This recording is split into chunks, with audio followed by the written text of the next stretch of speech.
авиакомпания Astana возобновляет полеты между городами Нур-Сұлтан и Алматы с соблюдением всех санитарно-эпидемиологических требований и норм.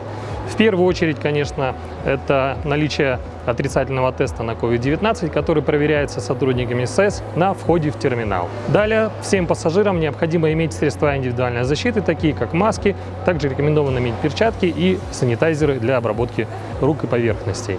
На регистрации все сотрудники авиакомпании, все экипированы средствами также индивидуальной защиты. У всех есть маски, есть перчатки, а также на стойках регистрации присутствуют санитайзеры. На самой регистрации вы видите наклеены полосы, которые обеспечивают социальное дистанцирование между пассажирами.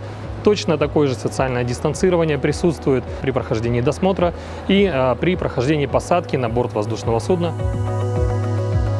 So whilst we recognise that these procedures are important and are necessary at this particular time, we are working to reduce their requirements as we go forward, because clearly these are very complex and onerous procedures both for airlines and for customers.